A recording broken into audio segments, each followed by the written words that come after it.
This channel does not promote any violence, harmful, or illegal activities. All content provided by this channel is meant for an educational and information purpose only. বিরোধী দলনেতা শুভেন্দু অধিকারী এবং তৃণমূল নেতা হুমায়ুন কবিরের মন্তব্যের বিরোধিতা করে পথে নামল কংগ্রেস। রবিবার ভবানীপুর যদুবাবুর বাজার থেকে ভবানীপুর থানা পর্যন্ত মিছিল হয়। তাদের বিতর্কিত মন্তব্যের বিরুদ্ধে ডেপুটেশন জমা দেওয়া হয় দক্ষিণ কলকাতার জেলা কংগ্রেসের তরফে। রাজ্যের বিরোধী দলনেতা শুভেন্দু অধিকারী এবং হুমায়ুন কবিরের মন্তব্যের বিরোধিতা করে এবার পথে নামল কংগ্রেস।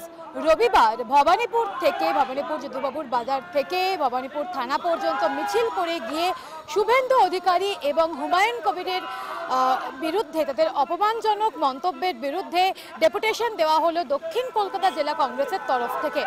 দক্ষিণ কলকাতা জেলা কংগ্রেসের যারা কর্মী সমর্থক রয়েছেন তারা কিন্তু বারংবার এই মিছিল থেকে ক্ষোভ উজাড় করে দিলেন শুভেন্দু অধিকারী এবং হুমায়ুন কবিরের বিরুদ্ধে। তারা বারবার করে বলছেন এই মন্তব্য রাজ্য রাজনীতির ক্ষেত্রে অত্যন্ত অপমানজনক এবং এটা একটা যে অশুভ সংকেত প্রত্যেকের কাছ থেকে কিন্তু এমনটাই শোনা গেল।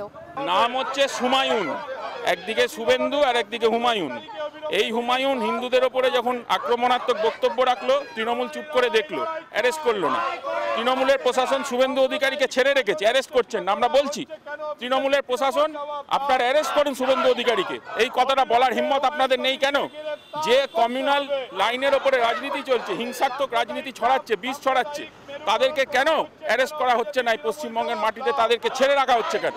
এবং আপনাদের খুব পরিষ্কার বলতে চাই, দক্ষিণ কলকাতা জেলা কংগ্রেসের আজকে ডেপুটেশন, সভাপতি নিজে আছেন প্রদীপ প্রসাদ, শুভঙ্কর সরকারের নির্দেশে গোটা পশ্চিমবঙ্গ জুড়ে রাহুল গান্ধী যে পথ দেখিয়েছেন অন্যায়ের বিরুদ্ধে লড়াই করার, সে লড়াই চলবে। এবং যারা ধর্মকে নিয়ে বজ্জাতি করছেন, জাতকে নিয়ে বজ্জাতি করছে, তাদের বিরুদ্ধে কঠোর শাস্তির দাবি আমরা জানাচ্ছি।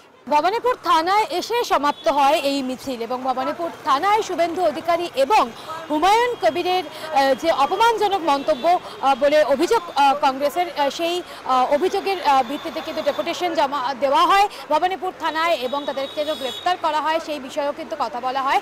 এবং কংগ্রেসের পক্ষ থেকে স্পষ্ট জানিয়ে দেওয়া হয়েছে যতদিন না পর্যন্ত এই যে একটা বিতর্কিত মন্তব্য, সেই বিতর্কিত মন্তব্যের জেরে কোনো রকম কোনো পদক্ষেপ না নেওয়া হবে ততক্ষণ পর্যন্ত কংগ্রেস কিন্তু এই বিষয় নিয়ে আরো বৃহত্তর যে আন্দোলন বা আরো বৃহত্তর যে প্রতিবাদ সেটা কিন্তু তারা করবে। ক্যামেরায় বিনয় মণ্ডলের সঙ্গে সায়ন্তিকা বন্দ্যোপাধ্যায়, আর প্লাস নিউজ, কলকাতা।